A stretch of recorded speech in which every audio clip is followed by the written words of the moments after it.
Hello, I'm Kats, and welcome to today's video. So today we're going to be diving into the latest challenge tournament, continuing with the Chaos Awakes theme, being Demonspawn only and Ice Golem in this case. This is the third installment of the Demons Only campaign, and thankfully Ice Golem is a little bit more conducive to the likes of the Demonspawn, as we'll see a bit later. But let's look at the tournament itself. So it's pretty much the exact same format as the previous two we've had in this campaign, the Chaos Awakes campaign that is, and you have the targeted Titan event points here, 50 up for grabs at 1750, and if you go above and beyond to 2100, you can get some of the medium tier essence, which could be useful depending upon your progression level in the game. Now, Ice Golem is ever unpopular, so again, if you can make a team that can do this, you also do have a shot at beating or getting some of the relentless gear here, topping it out to 1, 2, 3, or 4, just because most people don't like dealing with or farming Ice Golem. I'm not actually in that camp, believe it or not. I do find Ice Golem pretty lucrative when it does turn out good gear, just like any other dungeon, but I do know that overwhelmingly the majority of people they hate the dungeon, at least hate doing it, but I digress. So yeah, if you check your group, see if you have an easy one, because this one is just going to be a lot more unpopular. However, it is definitely a little bit or a lot more accessible compared to some of the other dungeons we've looked at before. Now, if you'll notice that I barely have any points, that is actually on purpose, because effectively I'm kind of done already with the Titan event, so I don't really need these 50 points. There's a lot of other things demanding my energy at the moment, so I'm going to be focusing on those instead. In fact, might as well give you a bit more context there. But the champion chase is still live. I have not pulled shards yet. Stay tuned for that one later today. But the champion chase is going to be like the bulk of the points that I have remaining, so 200 up for grabs in the champion chase. And then if we come over to the Titan event itself, you can see there that I'm at 1340. So I need those 200 points, which brings me to actually that brings me to the end. The 200 points will bring me to the end. So that's basically it. So I don't really have to participate in this one, even though I do typically enjoy challenge tournaments. I'd rather spend my time and energy on the champion training event, because I convinced myself that I do want to go all the way out to 10k to get that primal shard, because you never know what could pop out of that primal shard. So that's where I'm going. But yeah, there's going to be a little overshoot here with the 60 here. I don't really need that. But nonetheless, that's going to be my priority. So I'm personally skipping this Ice Golem tournament, despite building a team for it, but we're still going to show you the team, of course. So popping into the dungeon itself, let's talk about the best stages to farm. Now, as I hinted at earlier, Demonspawn are uniquely suited for dealing with hard mode if you wanted to venture into that, because they have a lot of HP burn options, and HP burn is kind of the meta when it comes to hard mode. However, hard mode Ice Golem hits very, very hard, and it is very difficult to maintain decreased attack and survivability against the boss, and he's very, very, very likely to just one-shot your team if the stars align in the perfectly wrong way. So it's a little risky, but nonetheless, if you want to venture there, you could definitely try your luck on hard mode. But I personally would stick with normal mode, just because it's a lot easier to do, and it's more accessible to majority of the player base with potentially more limited rosters. Now, for normal mode, stage 25 gives you the best quality gear, stage 20 gives you the most efficient stage in terms of points per energy spent, and then stage 16 is a lot easier. It is Void Affinity, but you do have to be careful, because it is very, very easy to do too much damage to the boss and just keep constantly having him counterattack, which won't necessarily kill your team depending upon their survivability, but it can nonetheless be very, very annoying to have your entire team being frozen every other hit, because you're rapidly killing and dropping the health of the boss. So just keep that in mind. So the team we're going to show you today is going to be for stage 20, and again, I'm not actually going to be running this tournament or this team, but nonetheless, I did put it together just to kind of see.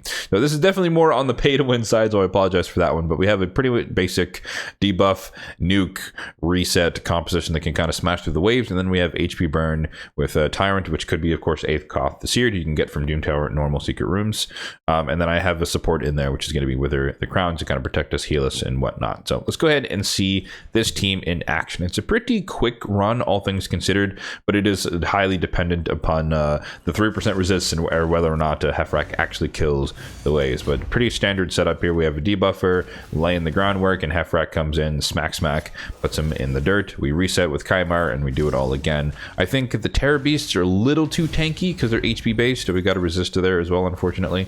So he's definitely not going to kill them. Yeah, so they're a little too tanky. Sometimes Heffrack just doesn't have enough firepower to knock him down, but that's just a limitation of my particular build on my Heffrack. And so we'll see what happens here. Hopefully he doesn't murder himself to reflect damage. I actually haven't tested this aspect of it because usually he actually kills both of the dogs, but nonetheless, we'll see. Does he murder himself? No. Okay, we're chilling. Okay, so a little bit slower there, but usually takes around 30 seconds or so to get to the boss, but this is a bit of a slower run, which I talked about, bad RNG, it can happen. But yeah, the main conduit of damage here is going to be the HP burn. Obviously, I'm allowing Heffrack to kill the minions, and that's kind of, I don't know, I debated on whether or not to like turn off his AoE for this, but I think it helps do damage to the boss in this particular instance because it's stage 20 and raw damage is actually very, very effective compared to like enemy max HP and stuff.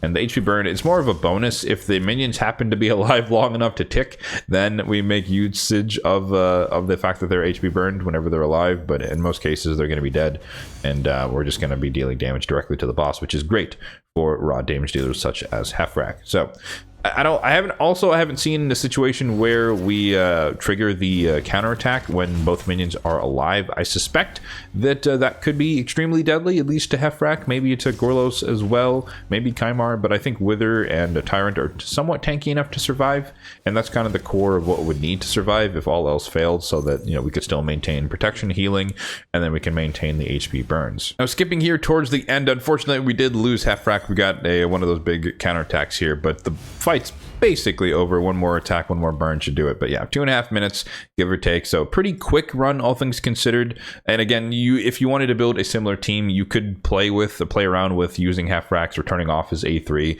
Maybe you just want him, or turning off his AoE. Maybe you don't want him to smack the minions and risk triggering a counterattack from the boss, which did end up killing him in this case. And so I think that bit is optional. You could also turn off the decreased defense for the minions to keep them alive as long as possible. Have them just do HP burn damage to the boss. Unfortunately, like I've mentioned in the dragon video, there's not really a lot of poisoners in the Demonspawn faction, and poison is definitely the meta, or was the meta I should say, for normal mode Ice Golem, so that's a bit unfortunate. But HP burn is a close, or well, a distant second option in terms of damage, consistent damage to the boss, so it can definitely work. And the Demonspawn has no shortage of HP burn champions. All right, so now let's take a look at all of the gear sets on these champions, and note that you've probably seen a lot of these champions if you've been following this series, at least for the Chaos Awakens era of the challenge tournaments, and so a lot of them are going to be the same, but bear with me as we go through them if you happen to have seen them in the past. But Heffrack is technically rebuilt. I did rebuild him a few days ago.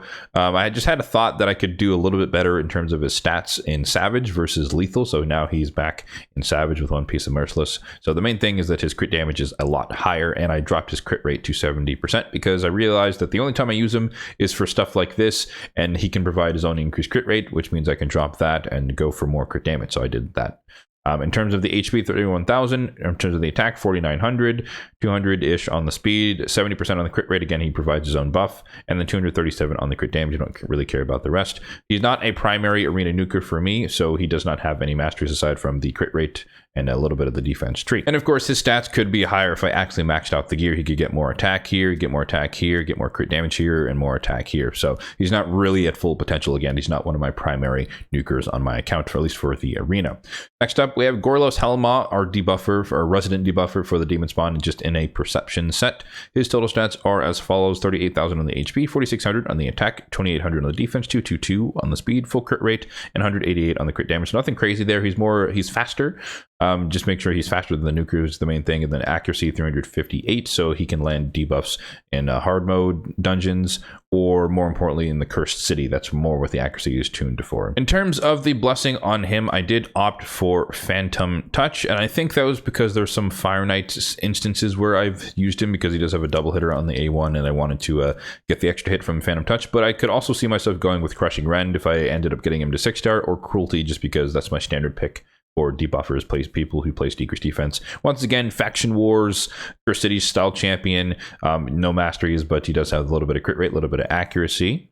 Next up, we have my Prince Kymar, who's PvE, but also PvP flex given the build, but he is in 4 pieces of Pinpoint, as well as 2 sets of Perception, and then 1 filler piece. And his total stats are as follows: 58,000 on the HP, 3,100 on the defense, 290 on the speed, so fairly fast, not crazy, but fairly quick, and then 600-ish on the accuracy. So again, he does dual purpose. He's primarily a staple of my Dragon team, my actual Dragon team, but I do flex him into the arena every once in a while because, the strip and sleep is useful, as well as the reset is also useful, and the pinpoint protects him from polymorph once in every fight. He is one of my few champions that has a relic on. He does have the Molten Death Ball, so he gets a little bit of turn meter when he places said sleep. And then for the masteries, it's more optimized, I would say, for PvP, because I knew that with the pinpoint set that I could actually use him in that purpose, or in that area. So he is in the support and defense tree more so. So a lot of the right hand side of the support tree, a lot of the accuracy boosting, debuffing capabilities, and then we come down to Eagle Eye for the extra accuracy. The defense tree, a lot of the tankiness stuff. Resurgent comes to mind. Harvest Despair in particular, because he can place Leech when he places the sleep, which is just helpful to help your team heal up. And then Cycle of Revenge for extra turn meter to potentially help him cut in or do something to disrupt the enemy teams.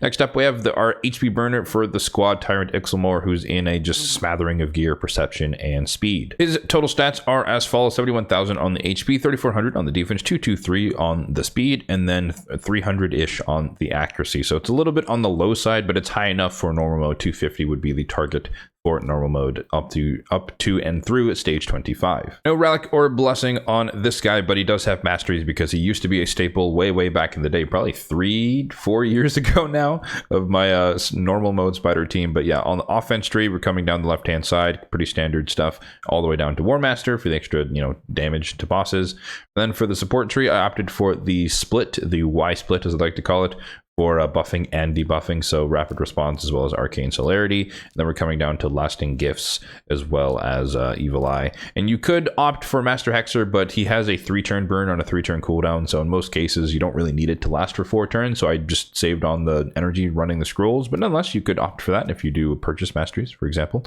And then last up on the team, our supporter, our healer, cleanser for the squad, Wither the Crowned, in a shield set as well as divine speed. So her total stats are as follows: 102,000 on the HP, 2,300-ish on the defense, 274 on the speed, so fairly quick, but that's speed tuned for so that she's faster than Harima for my normal hard mode Ice Golem team.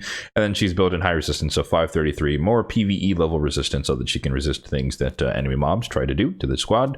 Don't have a relic on her either. We do have the Miracle Heal Blessing on her. This is primarily for the one stage I think she's useful for in hard mode Fire Knight in the Cursed City, so she can restore the destroyed max HP that the boss does. And then for the masteries, she's definitely not a damage dealer of any sort, and so War Master is not going to do all that much, so defense and support tree is the way to go. Support tree, we pretty much picked up every single healing mastery on the left-hand side, and we end on lasting gifts, because of course we want to extend any and all the continuous heals she puts out there, as well as increase defense.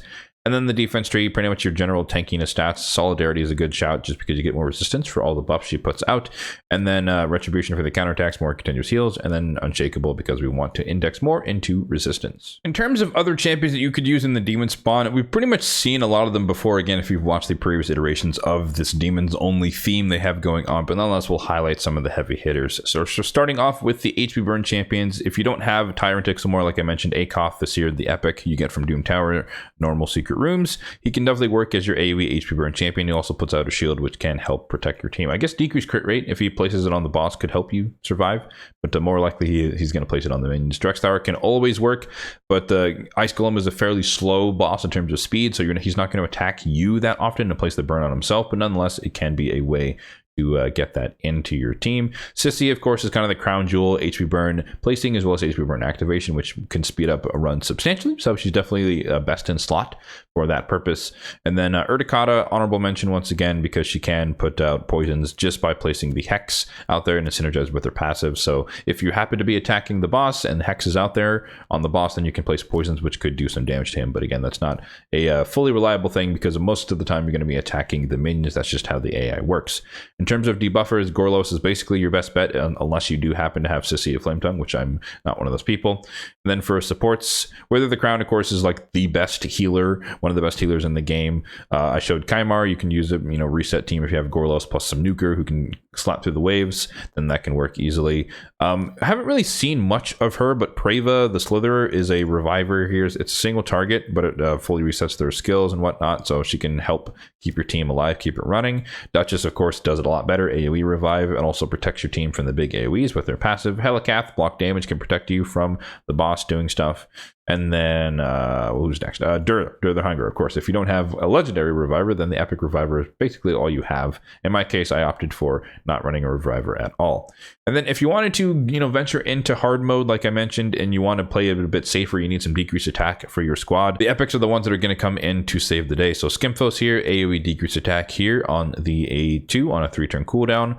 And then also, believe it or not, Padma, really underrated for this purpose, but on her A1, as long as she crits, she can place decreased attack on all enemies. And this is like Ice Golem friendly because you can turn off her A2 and her A3. Even if she attacks the minions, as long as she crits, she can place decreased attack on an AoE, so that includes the boss. So you can have her in like a retaliation set or an avenging set and just have her spam her A1 whenever she can to consistently place decreased attack on for 2 turns. Again, that's another thing. It lasts for 2 turns on an A1. So it could be up forever as long as she's getting off her A1. So honorable mention there, but really reliable decreased attack, kind of like Maneater if you guys are familiar with his kit in the Ogren tribes. All right, so there you have it. That is my team for the Demons Only Ice Golem tournament. However, like I mentioned, I will not be personally participating in it because I don't actually need those Titan event points to finish out the Titan event. So I built the team, tested it, but I'm not actually going to be running this team in this dungeon just because I don't really need to. But let me know in the comment section down below if you have a better team that you put together, and or if you're going to be running the tournament at all, because like I said, we are near the end of the Titan event, so you may or may not need these points depending upon what you happen to have skipped in the past. As always, if you did find this video helpful, then be sure to hit that like button down below. It really does help out the channel, and feel free to hit the subscribe button down below if and only if you are enjoying the content overall on this channel for more content just like this one in the future. Thanks for watching and have a good one.